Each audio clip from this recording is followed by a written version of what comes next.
Welcome to the Deep Dive, your shortcut to being well-informed.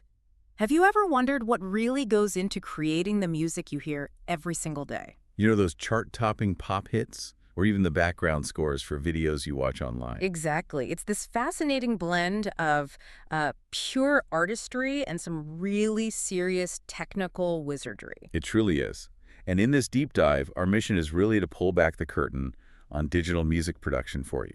We've gathered insights from, well, quite a few sources, including a detailed guide to Qb's Elements 14, which is a popular piece of software. Right. And we've also got a broader look at how the whole music industry is evolving.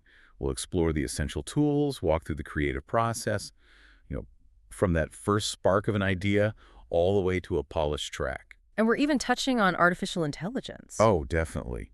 Its impact is pretty surprising, actually. So if you've ever been curious about how your favorite tracks come together or, maybe what it takes to make your own music, Then you're definitely in the right place. let's get started. Okay, first things first. Let's talk about the modern music studio, because it's really changed. How so? Well, gone are the days when music production was, strictly confined to those massive million-dollar facilities. Right. Today, music's being made in incredibly diverse environments. Sure, you still have the elaborate professional setups, guitars, keyboards, drums, big computer stations. But you also have really compact home studios, people doing amazing work with much less gear. It's amazing how accessible it's become. And I guess at the heart of these digital studios are these digital audio workstations, DAWs. Exactly, DWs. Yeah. They are the central software platforms. Pretty much all the recording, editing, mixing, mastering, Yeah. it all happens inside the DAW. Like Pro Tools, Logic Pro, Ableton Live, those kinds of things. Those are the big ones, yeah. And they're complemented by a whole suite of other digital tools. Okay, like what? Well, you got virtual instruments, often called VSTs. They let producers recreate the sounds of, say, a grand piano or a full drum kit, all inside the computer. Then there are audio plugins. These are for more advanced sound processing. Think EQ, compression, reverb, delay. All those effects you hear. Precisely. They're crucial for shaping and refining the sound. And of course, you still need some essential hardware. Like microphones. Good microphones, definitely. An audio interface, which is key for getting sound in and out of your computer cleanly.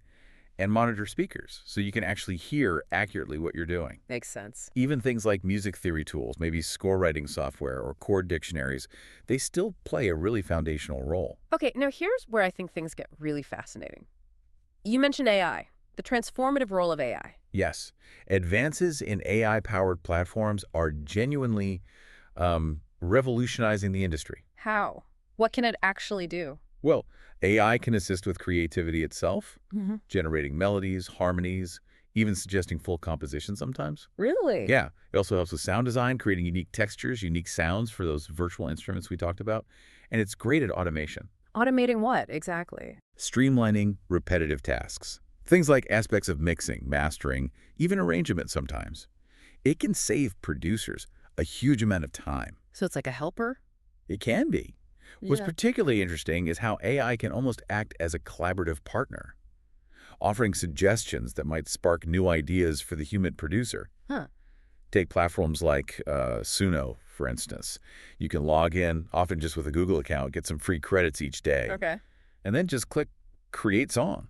You don't even need specific prompts or any real musical knowledge to get started. And it just makes a song. It does.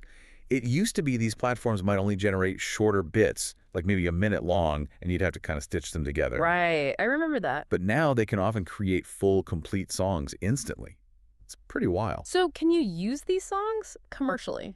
Well, commercial use often requires a paid subscription, a professional one, but you can still download MP3s for personal use. And actually, a lot of people are leveraging this AI-generated music for online content.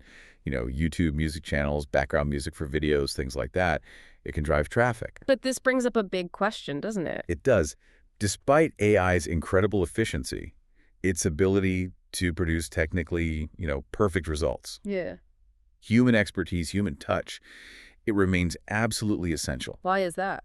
Because the true joy of music production, that deep personal connection, it comes from human control, from interacting directly with the instruments, the technology. Right. If AI just does everything, well, that human element, that connection to the creative process, it diminishes. And that human heart of music, It's something different. It's not just about technical perfection. Exactly. It reminds us of the value of human passion and presence.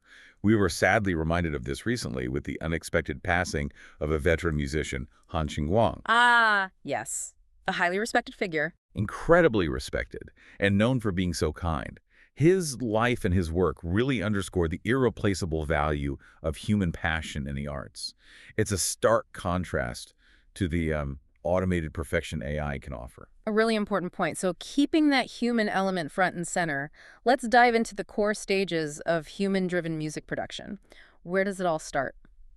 It all begins with composition. This is the absolute starting point. Okay. It involves songwriting, so crafting the lyrics and the melody, and critically, chord design. Chord design. Tell me more about that. Chord design is crucial for adding depth, richness, those intriguing harmonic textures that make a song interesting. It really requires a good understanding of music theory and harmony. Got it. So you have your composition, your basic idea. What's next? Then comes arrangement.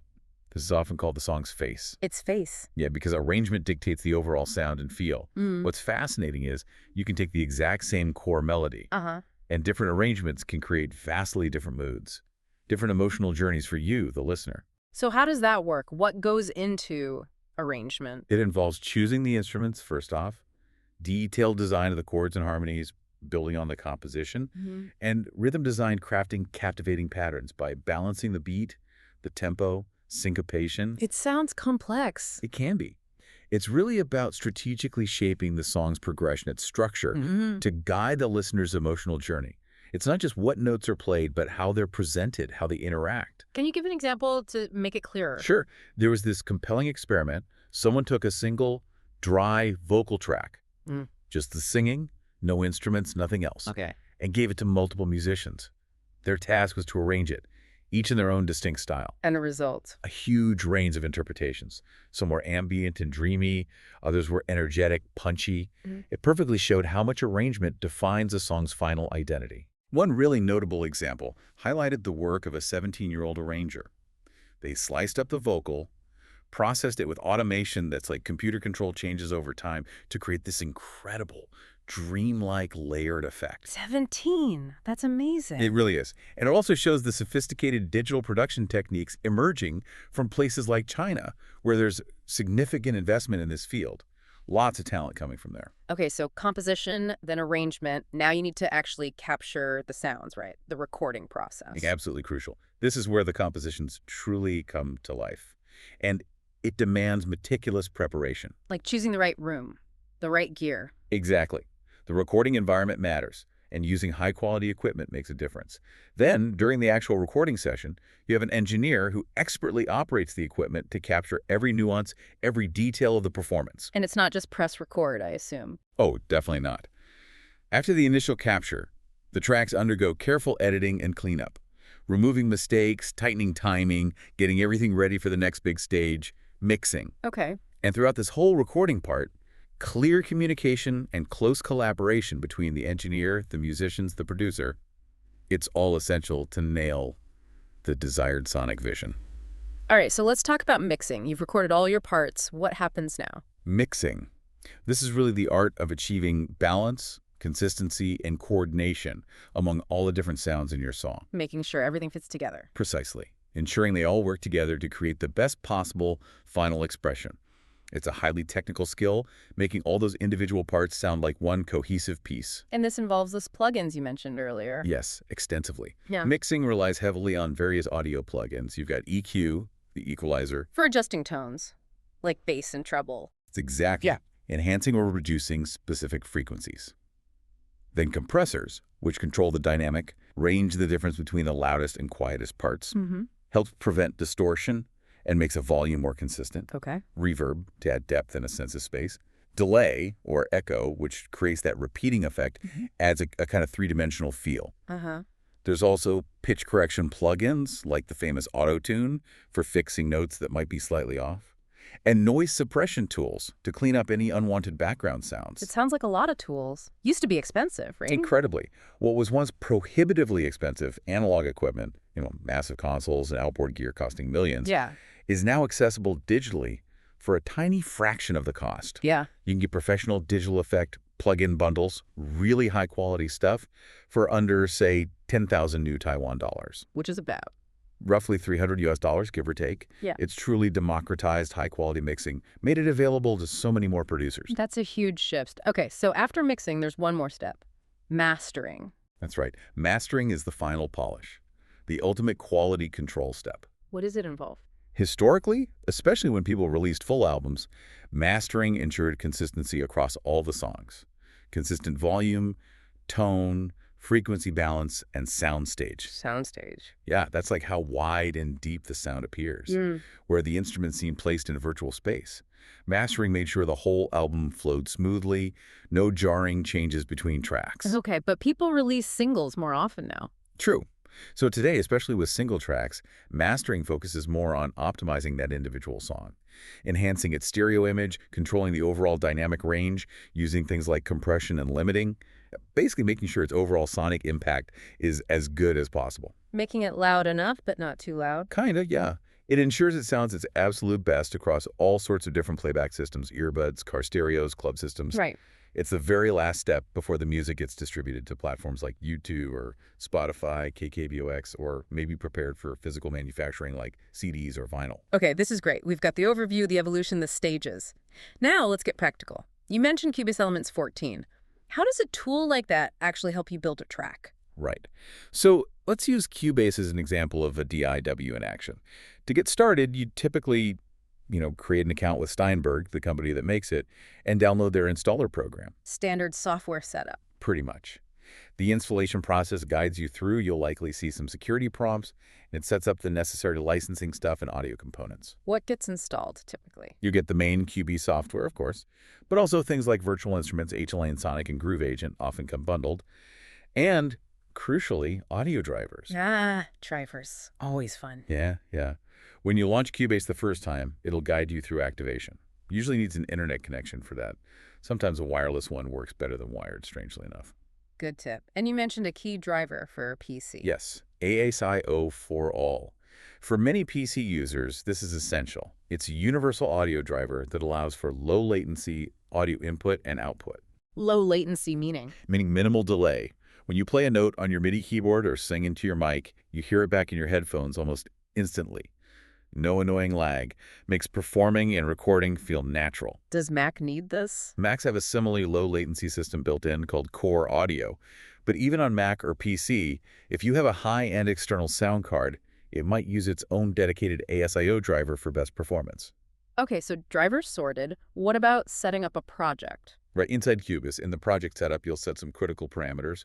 Sample rate is a big one, 44.1 kilohertz, or 44,100 hertz is standard CD quality. Bit depth, often 16-bit or 24-bit.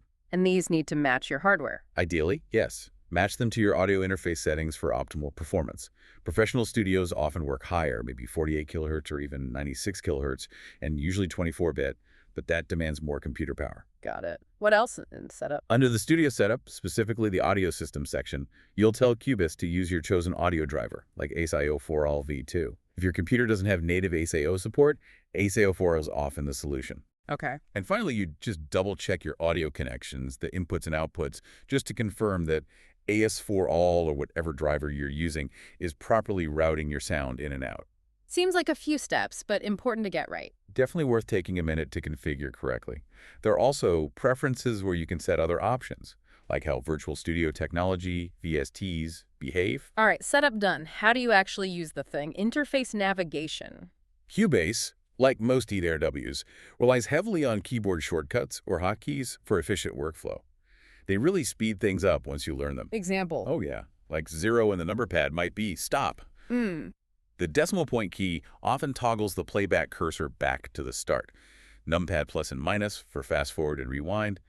Numpad star for record start stop. Numpad slash often toggles snap mode, which helps align things to the grid. So learning shortcuts is key. It's a huge time saver.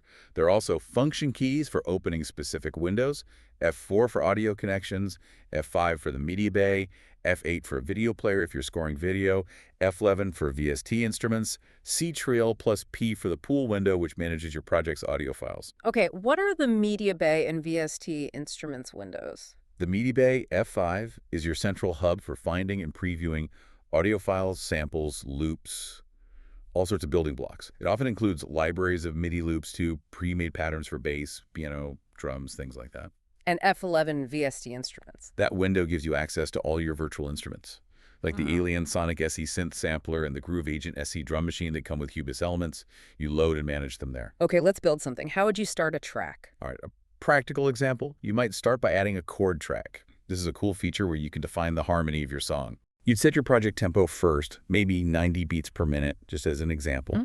Then, using the pencil tool in the chord track lane, and maybe the chord assistant tool, you can easily write out a basic chord progression. Let's say C major, F major, G major, A minor, then repeat that over 8 bars. Okay, chords down, now instruments. Yep. Add an instrument track, choose Alien Sonic, load up, say, a piano sound. Then you can tell that track to follow the chord track. So it plays the chords automatically? Exactly. It reads the chord track and plays the piano notes needed for those C, F, G, A minor chords. It's a super quick way to get a harmonic foundation down. Cool. What else? You could then browse the MIDI bay, F5, for some MIDI loops. Maybe find a bass loop, another piano pattern, a drum groove, drag them onto new tracks. And they'll just play along. Well, you'd also set those tracks to follow chord track.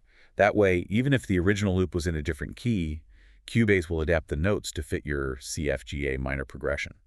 Keeps everything harmonically correct. That sounds incredibly useful. What about drums specifically? You could add another instrument track, this time choosing Groove Agent SE. Select a drum kit sound and then choose a drum pattern from its library to lay down your main beat. Okay, so now we have chords, bass, piano, drums. What about editing? Fine-tuning? Good question. You can duplicate tracks easily. Maybe duplicate that Alien Sonic piano track, change the sound to something different, like an arpeggio patch. Then you could copy the MIDI notes from the original chord track onto this new track. And edit the MIDI itself? Absolutely. Double-click any MIDI part to open the MIDI editor. Here you see the actual notes. You can move them, change their length, adjust their velocity, how hard they're played. You can select notes and shift them up or down an octave easily, maybe using Shift plus up-down arrow. There are tools like the scissor tool to cut notes or regions, and a glue tool to join them. And again, the chord track follow function can be used here too, to intelligently modify selected notes to fit the underlying chords. So lots of control. Can you add pre-recorded audio too, like samples or loops? Definitely. Go back to the media bay. Find an audio loop you like, maybe a vocal effect loop, something like left vocal loop perhaps. Drag it onto an audio track. And can that follow the chords too? Surprisingly, yes. Even pitched audio loops can often be set to follow the chord track. Cubase analyzes the audio and tries to pitch shift it to match your harmony. It doesn't always work perfectly, but it's a powerful feature for integrating samples. Wow. What about more detailed drum editing, if the pattern isn't quite right? For Groove Agent, you can actually dissolve its MIDI output. This takes the single drum track and splits it into separate lanes based on pitch. So one lane for kick drum, one for snare, one for hi-hats, etc. So you can edit each drum sound individually. Exactly. Gives you much finer control over the drum performance. Okay, everything's arranged, edited, now back to mixing. Right. Within Cubase's mixer, or even directly on the track controls, you start fine-tuning. Adjust the volume levels of each track. Use the built-in EQ on each channel to shape the tone. Add effect. Yep. You can add insert effects to individual tracks, maybe put some reverb, like the included RoomWorks SE plugin on the piano, or a vocal loop to give it some space. Cubase also has channel strip presets, quick starting points for EQ, and compression for common instruments. So you tweak each track until it sounds good. Pretty much. Yeah. You're aiming for clarity, making sure each part can be heard, and that everything sits well together in the overall mix. And then the final step, getting the music out of Cubase. Exporting. Once you're happy with the mix, you need to create the final audio file. How's that done? You first set the range you want to export, usually from the beginning to the end of your song. Then you go to the Export Audio Mixdown function. Okay. Here, you choose which output channel you want to export, typically the main stereo out. You select your desired file format, maybe MP3 for sharing online. Set the quality. Yes, choose the MP3 quality, like 192 kilobits per second or higher if needed. Set the sample rate, maybe 48 kilohertz to match our earlier example, though 44.1 kilohertz is also common. Then you just specify the file name and where you want to save it on your computer. Then click Export. Click Export. Cubase processes everything, mixes it all down, applies any final effects on the master output, and creates your finished stereo audio file. And just like that, from idea to finished track. Just like that, It takes practice, of course, but the tools put an incredible amount of power at your fingertips. What a journey. We've really covered a lot. We traveled through the dynamic world of digital music production, from understanding those foundational tools Like the DWs, VSTs, plugin. to experiencing the, frankly, surprising capabilities of AI. Yeah, it's developing fast. And then seeing how a DWM like Cubase actually lets you bring it all together, step by step. It's so clear that the modern music landscape is this really captivating blend of powerful technology and that enduring human creativity. Yeah. The tools have evolved so dramatically, it's incredible. But the core essence, bringing an idea to life, expressing emotion through sound, connecting with listeners, that remains right at the heart of it all. Absolutely well said. So as AI continues to advance, and it seems to be automating more and more aspects of music creation, here's something for you to mull over. Okay. How will human producers adapt? Will the most successful music makers, moving forward, be the ones who figure out how to treat AI not as some kind of replacement, but as a truly collaborative partner? Using it to push boundaries. Exactly, pushing the boundaries of what's possible, maybe discovering entirely new sonic frontiers together with the technology. That's a fascinating thought to end on. Where does that human-AI collaboration lead creatively? Something to think about.